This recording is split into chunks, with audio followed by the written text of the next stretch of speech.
नमस्कार मैत्रिणींनो, आज आपण बनवणार आहोत नारळाची वडी। त्यासाठी आपण आता कढई ठेवलेली आहे गॅसवर आणि खवणलेलं खोबरं पण आपण आधीच बारीक करून ठेवलेलं आहे, ते आता आपण याच्यात घालूयात। 6 वाट्या खोबरं घेतलेलं आहे मी।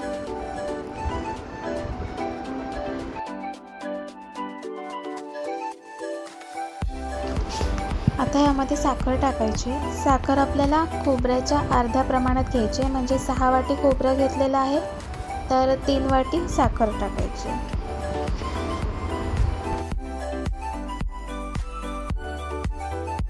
आता हे ढवळून घेऊयात आणि थोडं ढवळून झाल्यानंतर आपण एक मोठा चम्मच त्यामध्ये तूप टाकायचे।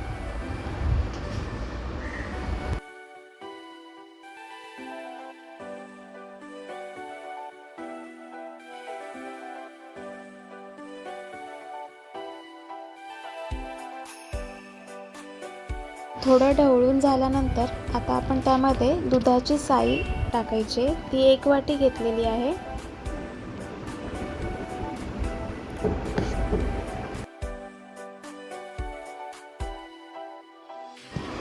आता यामध्ये आपल्याला उकडलेला बटाटा किसून टाकायचा आहे। वडी छान मऊ होण्यासाठी ही ट्रिक आहे।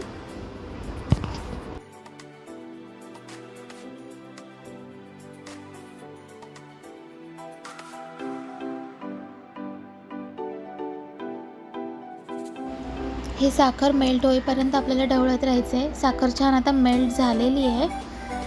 आपल्याला आता पुन्हा हे थोडं घट्ट मिश्रण करायचं आहे, म्हणजे एकजीव सर्व होऊन जाईल असं। पण त्यासोबत आपल्याला खाली कढईला लागूनही द्यायचं नाही आहे, त्यामुळे ते सारखं ढवळतच राहायचं आहे।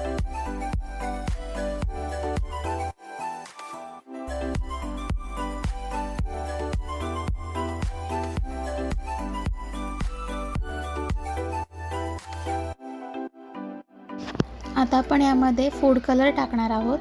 मी लेमन कलर यूज केलेला आहे, तुमच्या आवडीचा तुम्ही टाकू शकता, कोणता जो पाहिजे तो।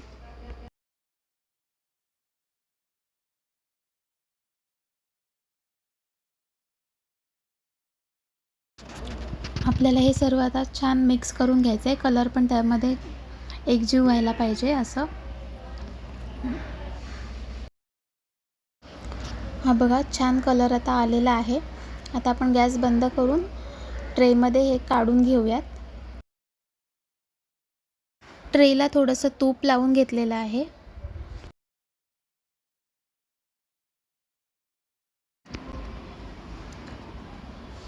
ट्रेमध्ये हे छान सेट करून झाल्यावर आपण ते कट करणार आहोत सुरीने।